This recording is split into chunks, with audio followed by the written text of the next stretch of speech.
Hello my dears, welcome back to Xylem learning. Xylem ലേണിംഗിന്റെ പുതിയൊരു ക്ലാസ്സിലേക്ക് എന്റെ ഏറ്റവും പ്രിയപ്പെട്ട മക്കളെ എല്ലാവർക്കും സ്വാഗതം. മക്കളെ, അടിപൊളിയായിട്ട് പോകുന്നുണ്ടെന്ന് വിചാരിക്കണു. അപ്പൊ പരീക്ഷയ്ക്ക് വരുന്ന ഒരു പ്രധാന ചോദ്യം, സാധ്യതയുള്ള അല്ലെങ്കിൽ നിങ്ങൾ അറിയേണ്ട ഒരു ചോദ്യം ടീച്ചർ പരിചയപ്പെടുത്താണേ. നമുക്ക് ഒരുപാട് പാഠങ്ങള് പരിസര ശുചീകരണവുമായിട്ട് ബന്ധപ്പെട്ട് അതെല്ലാം പഠിക്കാനുണ്ട്.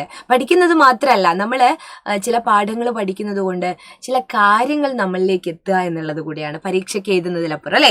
അപ്പൊ വൃത്തിയില്ലാത്ത പരിസരം ആളുകൾക്ക് എന്തെല്ലാം പ്രശ്നങ്ങൾ ഉണ്ടാക്കും, അല്ലെ എന്തെല്ലാം പ്രയാസങ്ങൾ ഉണ്ടാക്കും, പരിഹരിക്കാനുള്ള നിർദ്ദേശങ്ങൾ പറയാനും എഴുതാനൊക്കെയാണ് പറയുന്നത്. അപ്പോൾ അതൊന്ന് പറഞ്ഞു നോക്കുക, പിന്നെ ഒന്ന് എഴുതി നോക്കുക, അല്ലേ? അപ്പൊ വൃത്തിയില്ലാത്ത പരിസരം ആളുകൾക്ക് വളരെ ബുദ്ധിമുട്ടുണ്ടാകും. നമുക്കറിയാം, നമ്മൾ എവിടെയെങ്കിലും ഒക്കെ പോകുമ്പോൾ നിറയെ ചപ്പും ചവറും ഒക്കെ നിറഞ്ഞു കിടക്കുന്ന കാണുമ്പോൾ നമുക്കത് പോകാൻ തോന്നില്ല, അല്ലേ? നമ്മളൊന്ന് മാറി നടക്കും.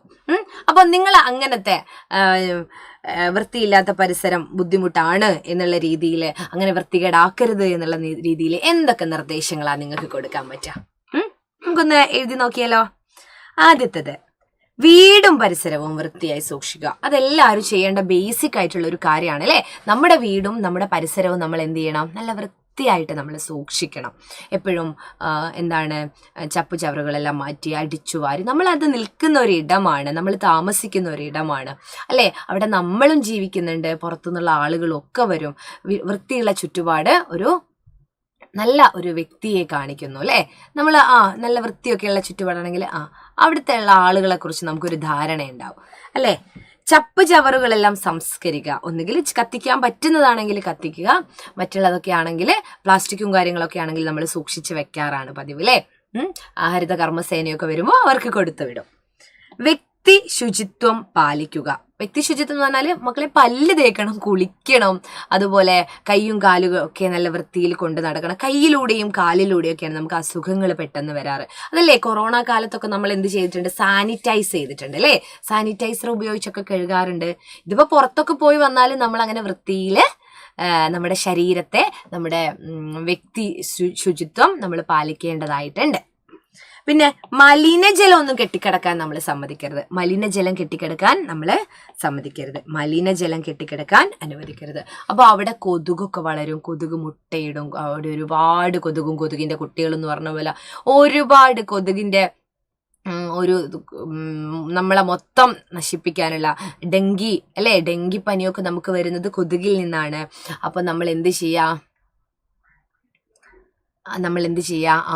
ഡെങ്കിയൊക്കെ വരാതിരിക്കാൻ വേണ്ടി മന്ത് പോലുള്ള രോഗങ്ങളൊക്കെ, അല്ലെ? അനോഫിലിസ് കൊതുകൊക്കെയാണ് അത് പരത്തുന്നത്. കൊതുകിന്റെ പേരൊന്നും മക്കൾ പഠിക്കേണ്ട. അപ്പൊ നിങ്ങൾ മനസ്സിലാക്കുക, വെള്ളമൊക്കെ അവിടെ എവിടെയൊക്കെ കെട്ടിക്കിടന്നാൽ എന്തുണ്ടാവും? കൊതുകൊക്കെ വന്ന് മുട്ടയിടും, നമുക്കത് ദോഷമായിട്ട് ബാധിക്കും. പിന്നെ മാലിന്യങ്ങൾ പൊതുസ്ഥലത്ത് നിക്ഷേപിക്കാൻ പാടില്ല. മാലിന്യങ്ങൾ നമ്മൾ ഇവിടെയൊക്കെ പോകുന്ന സമയത്ത് റോഡിലൂടെ അല്ലെങ്കിൽ കാറിലൂടെയൊക്കെ പോവാണ്, വലിച്ചൊരറ്റേറ് ചെയ്യാൻ പാടില്ല. നമ്മൾ കുടിച്ച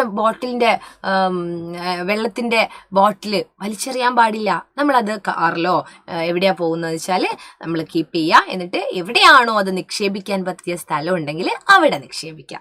മനസ്സിലായോ? ഇനി ഇതുപോലൊരു ബോർഡൊക്കെ നമ്മളോട് എഴുതി തയ്യാറാക്കാൻ പറഞ്ഞാൽ ഇവിടെ തുപ്പരുത്, മാർക്കറ്റാണിത്, അല്ലേ? മാർക്കറ്റിലൊന്നും തുപ്പിയേക്കാൻ പാടില്ല. അതുപോലെ പ്ലാസ്റ്റിക് വലിച്ചെറിയരുത്, അല്ലേ? പൊതുവായിട്ടുള്ള ഇടങ്ങൾ, ബസ് സ്റ്റോപ്പ്, എല്ലാം റോഡൊക്കെ പൊതു ഇടങ്ങളാണ്, അല്ലേ? മാർക്കറ്റ് ആയാലും ബസ് സ്റ്റോപ്പ് ആയാലും റെയിൽവേ സ്റ്റേഷൻ, ഇതൊക്കെ പൊതുവായിട്ടുള്ള ആളുകൾ ഇടപഴകുന്ന സ്ഥലമാണ്, ആളുകൾ പോകുന്ന സ്ഥലമാണ്. അപ്പോൾ പ്ലാസ്റ്റിക് അവിടെ ഒന്നും വലിച്ചെറിയരുത്. ഒക്കെ ഒരു ബോർഡൊക്കെ ഇട്ടാൽ അങ്ങോട്ടേക്ക് തന്നെ എല്ലാവരും, അല്ലേ? ഈ പ്ലാസ്റ്റിക് വലിച്ചെറിയരുത് എന്ന് പറഞ്ഞാൽ ചിലപ്പോൾ അവിടത്തേക്ക് തന്നെ ആയിരിക്കും ആളുകൾ ഇടുക. നമ്മൾ അങ്ങനെയൊന്നും ചെയ്യാൻ പാടില്ല, അങ്ങനെയല്ലേ? അതുപോലെ പരിസരം ശുചിയായി സൂക്ഷിക്കുക. ഇത്തരം ബോർഡുകളൊക്കെ എഴുതി നമുക്ക് കുട്ടികൾ എന്നുള്ള രീതിയിൽ നമുക്ക് എന്ത് ചെയ്യാം? നമുക്ക് അവർക്കൊരു മാതൃകയാവാം, അല്ലേ? നമ്മൾ കുട്ടികൾ എന്ത് ചെയ്യാ? ഞാനും കുട്ടികളെ കൂട്ടത്തിൽ കൂടാ. മിസ്, നിങ്ങൾ വിചാരിക്കുന്നത് എന്താ മിസ് അങ്ങനെ പറയുന്നത് എന്ന്, അല്ലേ? അപ്പൊ ഞാനും കുട്ടികളുടെ കൂട്ടത്തിൽ കൂടാം. അപ്പൊ കുഞ്ഞുങ്ങളെല്ലാവരും എന്ത് ചെയ്യുക? ഈ കാര്യങ്ങളൊക്കെ ഒന്ന് ശ്രദ്ധിക്കുക. മറ്റൊരു വീഡിയോ ആയിട്ട് ടീച്ചർ വരാം. പരീക്ഷയ്ക്കൊക്കെ ഈ ഒരു ബോർഡൊക്കെ എഴുതാൻ പറഞ്ഞാൽ എല്ലാവരും എഴുതണം കേട്ടോ. ബൈ.